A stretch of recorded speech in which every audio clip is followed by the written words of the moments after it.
नमस्कार दोस्तों, मैं मयंक आप सभी का स्वागत करता हूं आपके अपने YouTube चैनल उन्नति क्लासेस पर।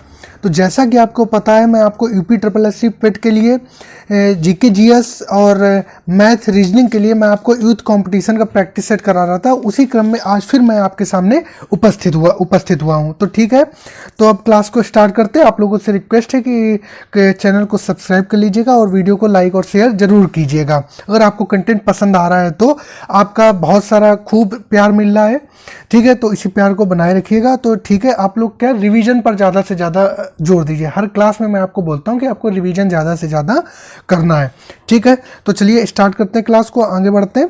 पहला क्वेश्चन है, मुगल भारत में अंग्रेजों के व्यापार की सर्वाधिक महत्वपूर्ण वस्तु क्या थी? मुगल काल में अंग्रेजों के व्यापार की सर्वाधिक महत्वपूर्ण वस्तु क्या थी? सूती वस्त्र, नील, अफीम या चाय? तो इसका आपको जवाब देना। तो इसका आंसर क्या हो जाएगा? जवाब दीजिए। इसका आंसर क्या हो जाएगा? इसका आंसर हो जाएगा आपका सूती वस्त्र हो जाएगा। क्या हो जाएगा? सूती वस्त्र हो जाएगा। तो याद रखिएगा, सूती वस्त्र का जो है वो अंग्रेज व्यापार करते थे, ठीक है। आगे बढ़े। निम्नलिखित में से किसने लिखा है कि बाबर की मृत्यु विष देने से हुई थी? कि बाबर को जो है वो जहर दिया गया था, ये किसने लिखा है? इसका आपको बताना है।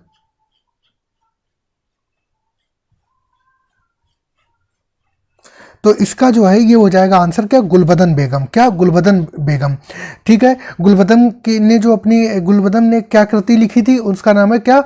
हुमायूं नामा। क्या है? हुमायूं नामा है। तो इन्होंने अपनी पुस्तक में लिखा है कि बाबर को विष देने से क्या हुई है? मृत्यु हुई थी, ठीक है। तो क्या हो जाएगा? ये हो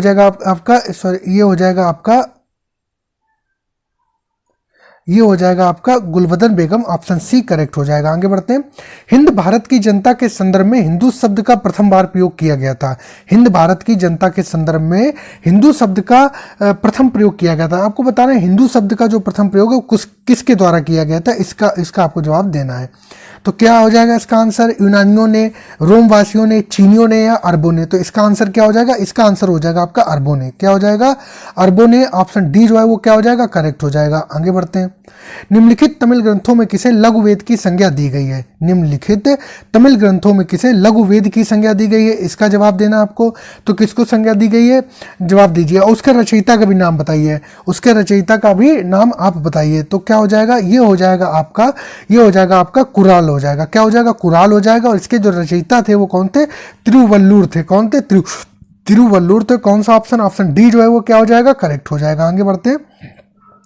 छठी शताब्दी ईसा पूर्व का मत्स्य महाजनपद स्थित था। छठी शताब्दी ईसा पूर्व का मत्स्य महाजनपद स्थित था पश्चिमी उत्तर प्रदेश में, राजस्थान में, बुंदेलखंड में और रुहेलखंड में। तो इसका आपको जवाब देना है। तो इसका आंसर क्या हो जाएगा? इसका आंसर हो जाएगा आपका राजस्थान में। क्या हो जाएगा?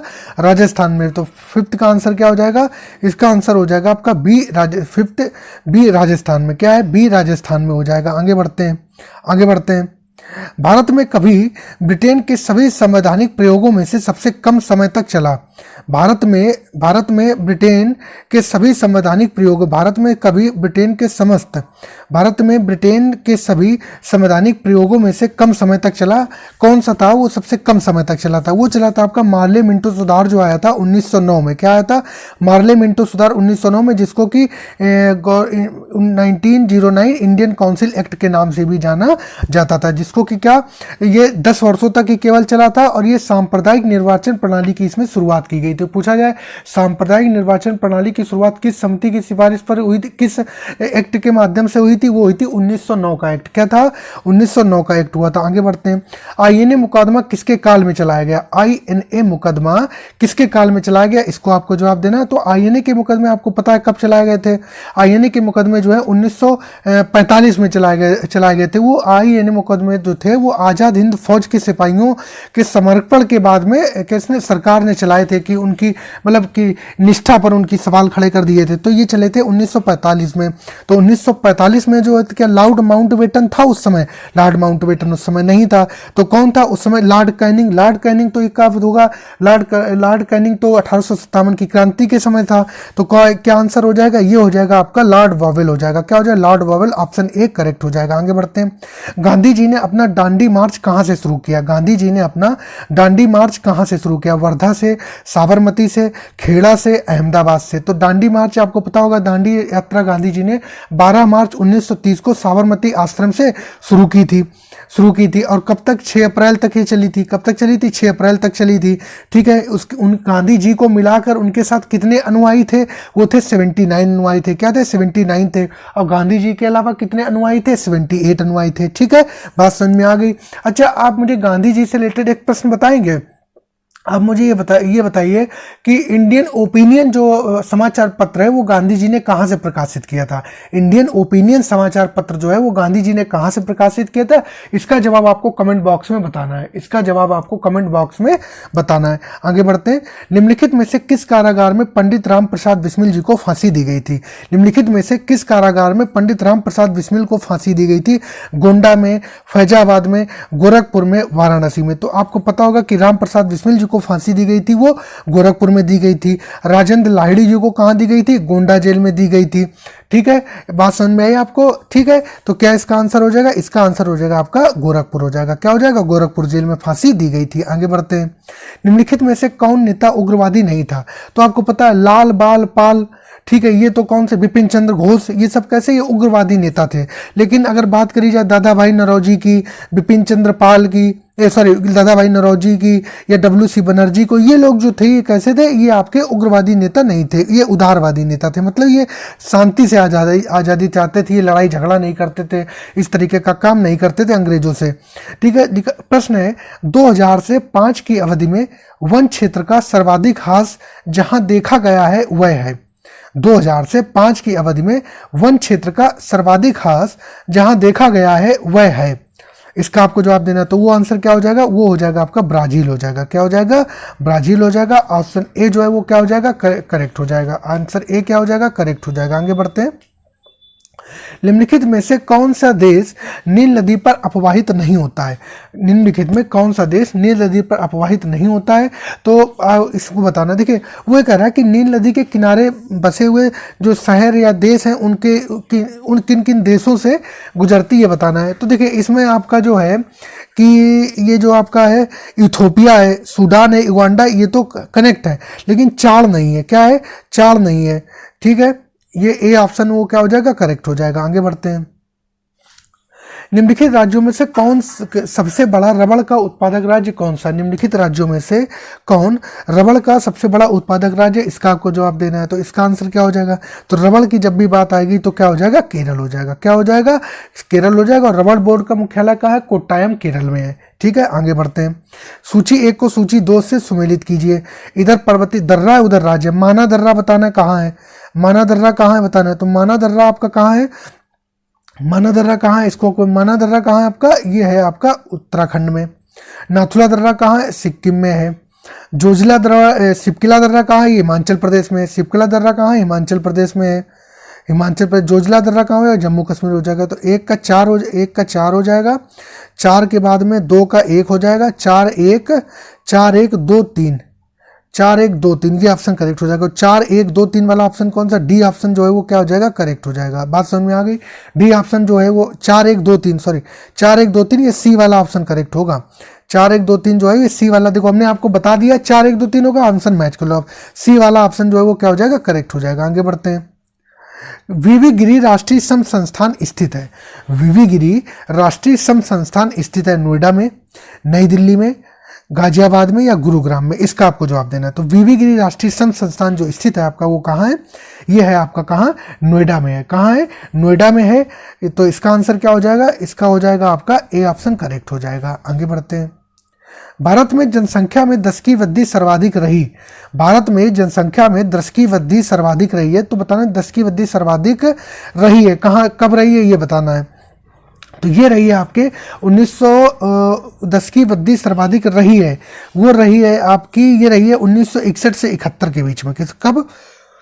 1971 के बीच में लगभग 24.98%, 24.8% आप लगा लीजिए। तो बी ऑप्शन जो है वो क्या हो जाएगा? आपका करेक्ट हो जाएगा। आगे बढ़ते हैं। निम्नलिखित में से कौन सर्वोदय योजना की रूपरेखा तैयार करने में सम्मिलित था?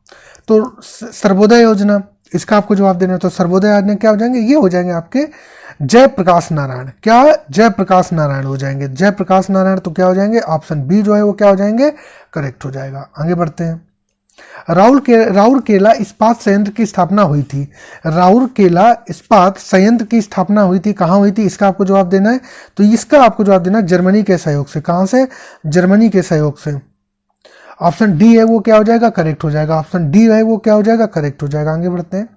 राष्ट्रीय विकास परिषद कब गठित की गई थी, राष्ट्रीय विकास मतलब क्या है कि एनडीसी, नेशनल डेवलपमेंट काउंसिल, क्या चीज, नेशनल डेवलपमेंट काउंसिल। तो नेशनल डेवलपमेंट काउंसिल की जो स्थापना है वो हुई थी आपकी 6 अगस्त 1952 को हुई थी। ये एनडीसी काम क्या करती है, ये योजना आयोग के द्वारा जो बनाई हुई योजनाएं होती हैं उनको अंतिम रूप देने का कार्य करती है। जो योजना आयोग के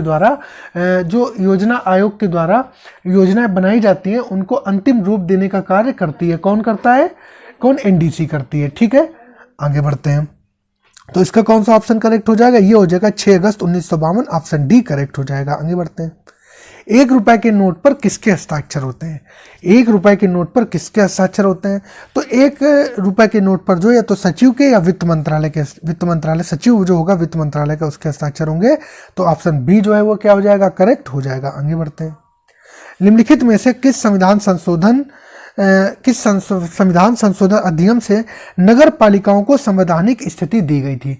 तो आपको पता होगा कि आपको क्या पता होगा, ठीक है, आपको पता होगा कि 74वां संविधान संशोधन, देखो 73वां संविधान संशोधन जो हुआ था उससे आपको उससे आपसे क्या है, ग्राम पंचायतों की संवैधानिक दर्जा मिला था। और जो 74वां संविधान संशोधन हुआ था, 74th कॉन्स्टिट्यूशन अमेंडमेंट हुआ था, उससे जो आपका वो क्या था, नगर पालिकाओं को मिला था। तो क्या हो जाएगा, ये हो जाएगा, ये क्या, इसका आंसर क्या हो जाएगा, ये हो जाएगा आपका संविधान 74वां संशोधन, ये बी वाला जो है वो क्या हो जाएगा, करेक्ट हो जाएगा। 74वां संविधान संशोधन 1992, ये क्या हो जाएगा, करेक्ट हो जाएगा। आगे बढ़ते हैं। राज्य में जिला न्यायाधीश को निम्न में से कौन नियुक्त करता है, राज्य में जिला न्यायाधीश को निम्न में से कौन नियुक्त करता है, इसका आपको जवाब देना है। तो इसका आंसर क्या हो जाएगा, इसका आंसर हो जाएगा आपका राज्य का राज्यपाल। क्या हो जाएगा, राज्य का राज्यपाल, ऑप्शन ए करेक्ट हो जाएगा। आगे बढ़ते हैं। भारत के किसी राज्य में विधान परिषद का सृजन अथवा उसकी समाप्ति की जा सकती है, भारत में किसी राज्य में विधान परिषद का सृजन अथवा उसकी समाप्ति की जा सकती है, इसका आपको जवाब देना है। तो इसका आंसर बताइए क्या हो जाएगा, इसका आंसर हो जाएगा आपका 23 का सी, राज्य विधानसभा के तत्संबंधी संकल्प पारित करने पर संसद द्वारा। तो क्या हो जाएगा, ऑप्शन सी जो है वो क्या हो जाएगा, करेक्ट हो जाएगा। ऑप्शन सी क्या हो जाएगा, करेक्ट हो जाएगा। आगे बढ़ते हैं। भारतीय संविधान में निम्नलिखित में से किस एक को मूल कर्तव्य के रूप में सम्मिलित नहीं किया गया है। तो मतलब ये बताना है कि मूल कर्तव्य कौन सा नहीं है, ये बताना है। तो आपको पता होगा सरदार स्वर्ण सिंह समिति की सिफारिश पर 42वां संविधान संशोधन 1976 में हुआ था, जिसमें आपके 10 मौलिक कर्तव्य जोड़े गए थे। 11वां मौलिक कर्तव्य जो आपका 86वां संविधान संशोधन 2002 में हुआ था, उसमें 11वां मौलिक कर्तव्य जोड़ा गया था। तो 10 मौलिक कर्तव्य जो है वो 42वां संविधान संशोधन 1976 में जोड़े गए के तहत जोड़े गए थे। और 42वें संविधान संशोधन 1976 को ही क्या बोलते हैं, 42वें संविधान संशोधन 1976 को क्या बोलते हैं, इसको बोलते हैं आपको मिनी संविधान, क्या मिनी कॉन्स्टिट्यूशन बोलते हैं। क्या बोलते हैं, मिनी कॉन्स्टिट्यूशन इसको बोलते हैं। तो इसमें जो क्या हो जाएगा, अल्पसंख्यकों की रक्षा करना, ऐसा कोई भी मौलिक कर्तव्य हमारे उस संविधान में नहीं है। आगे बढ़ो। भारतीय संविधान की 7वीं अनुसूची के अंतर्गत संघ सूची में निम्नलिखित में से किसका उल्लेख नहीं है, भारतीय संविधान की 7वीं अनुसूची के अंतर्गत संघ सूची में निम्नलिखित में से किसका उल्लेख नहीं है, इसका आपको जवाब देना है। तो इसका आंसर क्या हो जाएगा, इसका आंसर हो जाएगा आपका गैस। तो ये जो डी वाला है इसका उल्लेख जो है वो नहीं है, इसका उल्लेख जो है वो क्या है, नहीं है। बात समझ में आई। आगे बढ़ते हैं।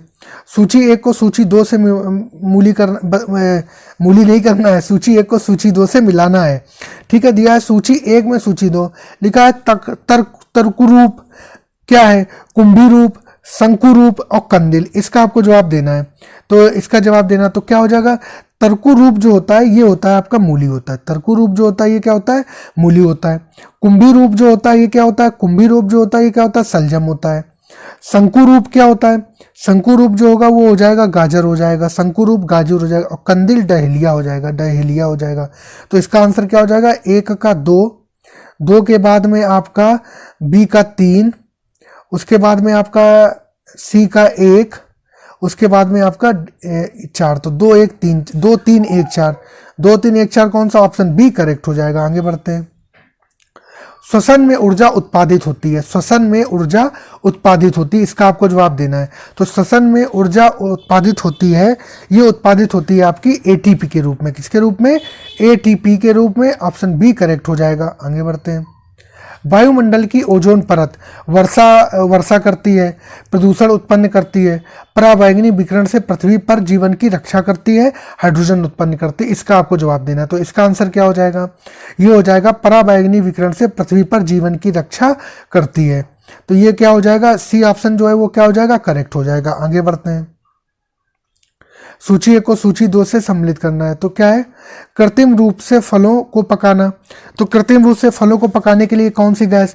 बेकिंग सोडा, शीतल पेय, क्वार्ट्ज, इसका आपको जवाब देना है। तो कृत्रिम फलों को पकाया जाता है, किसके थ्रू पकाया जाता है? इसका आपको जवाब दीजिए। तो कृत्रिम फलों को जो आपको पकाया जाता है वो पकाया जाता है वो इथिलीन से। किससे? इथिलीन से। तो एक ऑप्शन क्या हो जाएगा? 3 हो जाएगा। बेकिंग सोडा, बेकिंग सोडा में आपको पता है बेकिंग सोडा सोडियम बाइकार्बोनेट, क्या हो जाएगा? सोडियम बाइकार्बोनेट हो जाएगा। शीतल पेय, शीतल पेय में कोल्ड ड्रिंक वगैरह में क्या होती है? कार्बन डाइऑक्साइड होती है, ये 1 हो गया। और क्वार्ट्ज में क्या हो जाएगा? क्वार्ट्ज सोडियम सिलिकेट हो जाएगा। क्या हो जाएगा? सोडियम सिलिकेट हो जाएगा। तो ए का 3 हो गया, ए का 3 हो गया, बी का 4 हो गया, बी का 4 हो गया, सी का 1 हो गया, और डी का कितना हो गया? डी का 2 हो गया। 3 3 4 1 2 हो जाएगा। क्या हो जाएगा? 3 4 1 2 हो जाएगा। 3 4 1 2 का मतलब क्या है? बी ऑप्शन जो है वो क्या हो जाएगा? करेक्ट हो जाएगा। आगे बढ़ते हैं। दृष्टिपटल, रेटिना पर जो चित्र बनता है, दृष्टिपटल रेटिना पर जो चित्र बनता है कैसा बनता है ये आपको बताना है। तो दृष्टिपटल रेटिना पर जो चित्र बनता है वो कैसा बनता है? वह वस्तु से छोटा व उल्टा होता है। जवाब दीजिए। तो क्या हो जाएगा? वह वस्तु से छोटा होता है, वह वस्तु से छोटा होता है, वह उल्टा होता है। तो क्या हो जाएगा? ऑप्शन सी जो है वो क्या हो जाएगा? करेक्ट हो जाएगा। ऑप्शन सी जो है वो क्या हो जाएगा? आपका करेक्ट हो जाएगा। बात समझ में आई? बात समझ में आ गई इतनी? आगे बढ़े, आगे बढ़ते हैं। देखिए मैथ आ गई, आपको पता होगा कि मैथ, रीजनिंग और जो आपके ग्राफ के जो क्वेश्चंस है वो मैं आपको अलग से करा रहा हूँ, वो मैं आपको क्या है अलग से करा रहा हूँ। ये बात आपको पता है, ये बात आपको पता है। ठीक है, आगे बढ़े, आगे बढ़ते। ये बताइए, लिखा है अयोध्या सिंह उपाध्याय हरिऔध तो जी की प्रसिद्ध रचना कौन सी है? तो आपको बता दें अयोध्या सिंह उपाध्याय हरिऔध, तो अयोध्या सिंह उपाध्याय हरिऔध की अगर बात करते हैं, अयोध्या सिंह उपाध्याय हरिऔध की अगर बात करते हैं तो एक तो ये भी पूछा जाता है कि अयोध्या सिंह उपाध्याय जी को उपनाम क्या है? तो हरिऔध, क्या हरिऔध करते हैं इनका पूरा नाम। तो अयोध्या सिंह उपाध्याय हरिऔध जो की जो प्रिय मतलब उनकी जो प्रसिद्ध रचना है उसका नाम क्या है? तो वो हो जाएगा आपका प्रिय प्रवास, प्रिय प्रवास है, और वैदेही वनवास है। तो ये क्या है? ये सब अयोध्या सिंह उपाध्याय हरिऔध जी की, ऑप्शन बी करेक्ट हो जाएगा। आगे बढ़ते हैं। नमक मिर्च लगाना, इस मुहावरे के उचित अर्थ का चयन करें। तो नमक मिर्च लगाना, किसी बात को नमक मिर्च लगा कर कह दी कि रामू की अम्मा ने तो बात को नमक मिर्च लगा करके कह दी, तो इसका मतलब क्या है? बढ़ा चढ़ा कर कहना। क्या? बढ़ा चढ़ा कर कहना। ऑप्शन बी जो है वो क्या हो जाएगा? करेक्ट हो जाएगा। आगे बढ़ते हैं। निम्नलिखित प्रश्न में 4 विकल्पों में से उस विकल्प का चयन करें जो सही संधि विच्छेद वाला विकल्प है। सूक्ति, तो सूक्ति का बताना है कि आपको सही संधि विच्छेद क्या हो जाएगा? इसका आंसर हो जाएगा आपका सु प्लस उक्ति। क्या हो जाएगा? सु प्लस उक्ति हो जाएगा। ऑप्शन ए जो है वो क्या हो जाएगा? करेक्ट हो जाएगा। आगे बढ़ते हैं। मृत्यु के मुख में जा रहा व्यक्ति सदैव सच को बोलता है। तो ये आपको बताना है कि इसका क्या है कि किस भाग में त्रुटि है। तो क्या होता क्या है कि मृत्यु के मुख में जा रहा व्यक्ति क्या सदैव सच बोलता है। ये को भाई सदैव सच को बोलता है, जब सच बोल ही रहा तो को का कोई मतलब नहीं, तो को गलत है। तो क्या हो जाएगा? सदैव सच को, डी ऑप्शन जो है वो इस भाग में क्या है? त्रुटि है। आगे बढ़ते हैं। मोक्ष की इच्छा रखने वाला, जो मोक्ष की इच्छा रखता है उसको क्या बोलते हैं? मुमुक्षु बोलते हैं। जो जानने की इच्छा रखने वाला हो उसको जिज्ञासु बोलते हैं। ठीक है, और जो कार्य में संलग्न रहने वाला हो, जो खूब काम करने के लिए आतुर तत्पर रहता हो उसको क्या बोलते हैं? कर्मठ बोलते। बोले बड़े कर्मठ कार्य करता है ये। कर्मठ कार्य करता का मतलब क्या हुआ कि कार्य करने के लिए सदैव उत्सुक रहते हैं। ठीक है, आगे बढ़े, इतनी बात समझ में आ गई। आगे बढ़ते हैं। आगे बढ़ते देखिए रीजनिंग आ गई। रीजनिंग मैं आपको अलग से करवा रहा हूँ, ये बात आपको पता होगी। ठीक है, रीजनिंग मैं आपको अलग से करवा रहा हूँ। आगे बढ़िए। देखिए उत्तर प्रदेश के किस विश्वविद्यालय को पूर्व का ऑक्सफोर्ड नाम से जाना जाता है? उत्तर प्रदेश के किस विश्वविद्यालय को पूर्व का ऑक्सफोर्ड नाम से जाना जाता है? जवाब देना। तो इसका जवाब क्या हो जाएगा? ये हो जाएगा आपका इलाहाबाद विश्वविद्यालय। क्या हो जाएगा? इलाहाबाद विश्वविद्यालय। इलाहाबाद विश्वविद्यालय की स्थापना जो हुई थी वो 23 सितंबर 1887 को हुई थी। कब हुई थी? 23 सितंबर 1887 को हुई थी। और इलाहाबाद विश्वविद्यालय को सन 2005 में केंद्रीय विश्वविद्यालय का दर्जा दिया गया था। ये पीसीएस में पूछा गया प्रश्न है कि इलाहाबाद विश्वविद्यालय को कब केंद्रीय विश्वविद्यालय का दर्जा दिया गया था? ये दिया गया था आपका 2005 में। कब दिया गया था? 2005 में। तो इसका आंसर क्या हो जाएगा? इसका आंसर हो जाएगा आपका सी, करेक्ट ऑप्शन हो जाएगा। आगे बढ़ते हैं। भारत में 30 जनवरी को किस दिवस के रूप में मनाया जाता है? तो 30 जनवरी को भारत में किस दिवस के रूप में मनाया जाता है?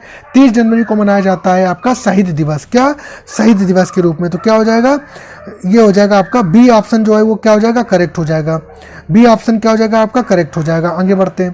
प्रसिद्ध संगीतकार उस्ताद बिस्मिल्लाह खान किस संगीत वाद्य यंत्र से संबंधित थे? प्रसिद्ध संगीतकार उस्ताद बिस्मिल्लाह खान किस संगीत वाद्य यंत्र से संबंधित थे? इसका आपको जवाब देना है। तो इसका आंसर क्या हो जाएगा? ये हो जाएगा आपका शहनाई। क्या हो जाएगा? शहनाई हो जाएगा। तो कौन सा ऑप्शन करेक्ट हो जाएगा? ये हो जाएगा आपका डी ऑप्शन क्या हो जाएगा? करेक्ट हो जाएगा। आगे बढ़ते हैं। फिर लिखा है कि फ्लाई ऐश क्या है? क्या लिखा है कि फ्लाई ऐश क्या है? इसका आपको जवाब देना है। तो फ्लाई ऐश क्या है ये बताइए। तो फ्लाई ऐश जो होता है वो होता है ऐश के लघु कण। आपने सुना होगा क्या होता है, जैसे कि कोई सीमेंट की फैक्ट्री है, इनसे क्या होता है जब इनकी जो चिमनियां होती हैं तो इनसे फ्लाई ऐश धूल के कण से जो धुआं निकल रहा होता है तो धुआं में ये मिश्रित होती है, तो ये बोलते हैं ऐश के लघु कण। क्या? ऐश के लघु कण। तो ऑप्शन सी करेक्ट हो जाएगा। आगे बढ़ते हैं। सार्क की पहली बैठक कहाँ हुई थी? सार्क की पहली बैठक कहाँ हुई थी? इसका आपको जवाब देना है। तो सार्क की जो पहली बैठक हुई थी ये हुई थी आपकी ढाका बांग्लादेश में। कहां हुई थी? ढाका बांग्लादेश में हुई थी। ठीक है, आगे बढ़ते हैं। ए ऑप्शन करेक्ट हो जाएगा। आगे बढ़ते हैं। सौर परिवार का सबसे बड़ा ग्रह है? सौर परिवार का सबसे बड़ा ग्रह है, इसका आपको जवाब देना है। तो इसका आंसर क्या हो जाएगा?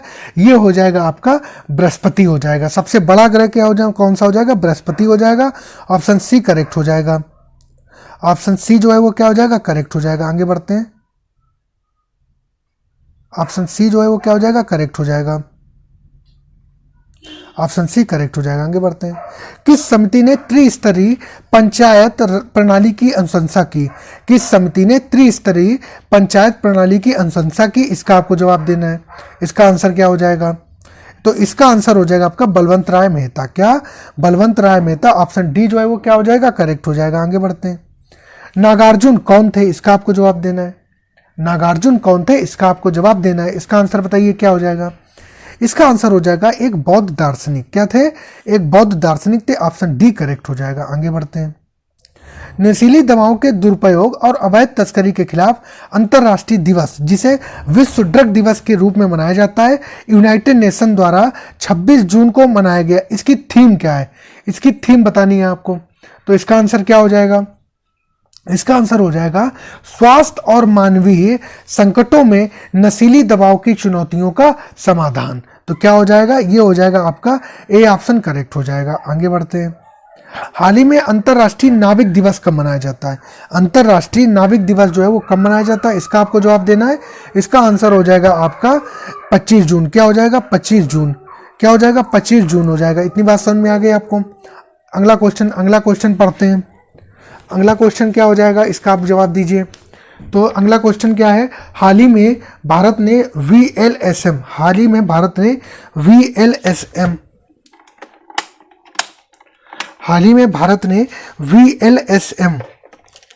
VLSM सतह से हवा में मार करने वाली मिसाइल का सफल परीक्षण कहाँ किया है? इसका आपको जवाब देना है। तो इसका आपको जवाब देना है। तो इसका आंसर क्या हो जाएगा?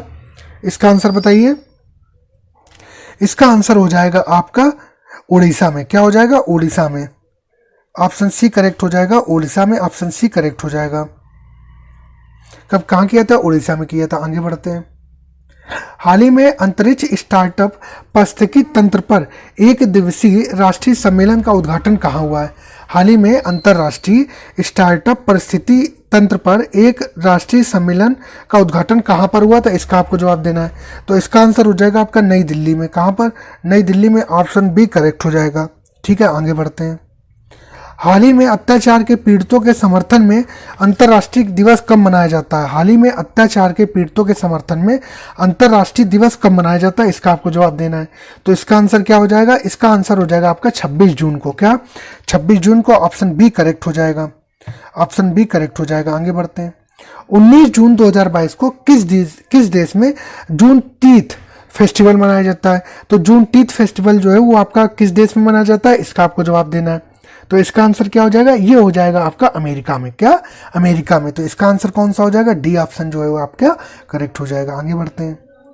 18 जून 2022 को किस राज्य में मुख्यमंत्री मातृशक्ति योजना और पोषण सुधा योजना की शुरुआत की गई थी, इसका आपको जवाब देना है। तो इसका आंसर क्या हो जाएगा? इसका आंसर क्या हो जाएगा? इसका आंसर हो जाएगा आपका गुजरात। क्या? गुजरात। ऑप्शन डी करेक्ट हो जाएगा। आगे बढ़ते हैं।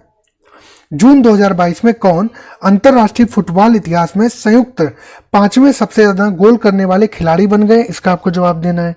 तो इसका आंसर क्या हो जाएगा? इसका जवाब दीजिए आप। इसका आंसर क्या हो जाएगा? तो इसका आंसर आपका हो जाएगा क्रिस्टियानो रोनाल्डो हो जाएगा। क्या हो जाएगा? Cristiano Ronaldo. ऑप्शन ए जो है वो क्या हो जाएगा आपका करेक्ट हो जाएगा। आगे बढ़ते हैं। हाल ही में किस देश के तट पर दुनिया का सबसे बड़ा पौधा खोजा गया है? हाल ही में किस देश के तट पर दुनिया का सबसे बड़ा पौधा खोजा गया है, इसका आपको जवाब देना है। तो ये आपका कहाँ हो जाएगा? ये हो जाएगा आपका, इसका कौन सा ऑप्शन करेक्ट हो जाएगा बताइए? ये हो जाएगा आपका ऑस्ट्रेलिया हो जाएगा। ऑप्शन बी करेक्ट हो जाएगा। आगे बढ़ते हैं। हाल ही में खबरों में रहा ऑपरेशन संकल्प किस सशस्त्र बल से संबंधित है? हाल ही में खबरों में रहा ऑपरेशन संकल्प किस सशस्त्र बल से संबंधित है, इसका आपको जवाब देना है। तो इसका आंसर हो जाएगा आपका भारतीय नौसेना। क्या? भारतीय नौसेना हो जाएगा। ऑप्शन सी करेक्ट हो जाएगा, भारतीय नौसेना। ठीक है, आगे बढ़ते हैं। राष्ट्रपति चुनाव 2022 के लिए भाजपा के नेतृत्व वाली सत्ताधारी एनडीए ने किसे अपना राष्ट्रपति का उम्मीदवार बनाया था? अब तो उम्मीदवार बनाया था, अब तो मान लो जब ये क्वेश्चन तैयार किए गए होंगे तब पूछा गया होगा, लेकिन क्या है कि अब तो वो राष्ट्रपति हमारी बन गई है, द्रौपदी मुर्मू जी। कौन? द्रौपदी मुर्मू जी। तो क्या हो जाएगा? ऑप्शन ए जो है वो क्या हो जाएगा करेक्ट हो जाएगा। आगे बढ़ते हैं। हाल ही में जानी मानी शख्सियत कृष्ण कुमार कुनाथ का निधन हो गया, वे थे। हाल ही में जानी मानी शख्सियत कृष्ण कुमार कुनाथ का निधन हो गया, वो थे। तो इसका आपको जवाब देना है। तो कृष्ण कुमार कुनाथ का आपको पता होगा, ये इनको के बोलते थे। क्या बोलते थे? के थे। ये एक बहुत अच्छे गायक थे, इन्होंने बहुत अच्छे अच्छे गाने गाए, इनके गाने अच्छे लगते हैं। ठीक है, तो क्या ये गायक थे? ऑप्शन बी करेक्ट हो जाएगा। आगे बढ़ते हैं। ये देखिए, प्रेम की भाषा, गद्यांश है छोटा सा है। प्रेम की भाषा रहित है, नेत्रों की कपोलों की मस्तक की भाषा भी शब्द रहित है, जीवन का तत्व भी शब्द से परे है। सच्चा आचरण, प्रभावशील अचल स्थिति, संयुक्त आचरण न तो साहित्य के लंबे व्याख्यानों से गढ़ा जा सकता है, न वेद की श्रुतियों के मीठे उपदेश से, न अंजील से, न कुरान से, न धर्म चर्चा से, न केवल सत्संग से। जीवन के अरण्य में घुसे हुए पुरुष के हृदय पर प्रकृति और मनुष्य के जीवन के मौन व्याख्यानों के यत्न से सुनार के हथौड़े की मंद मंद चोटों की तरह आचरण का रूप प्रत्यक्ष होता है। तो कह रहा प्रेम की भाषा कहती है, तो प्रेम की भाषा कैसी है? शब्द रहित है। ऊपर लिखा है प्रेम की भाषा कहती है शब्द रहित है। तो ऑप्शन डी जो है वो करेक्ट हो जाएगा, डी वाला करेक्ट हो जाएगा। अब आप कहोगे कहाँ? देखो मैंने वैसे गद्यांश में कराता नहीं, छोटा मैं बता दूं। देखो साफ साफ लिखा है, इससे सिंपल और क्या होगा, ऊपर पढ़ना है और नीचे आंसर दे देना है।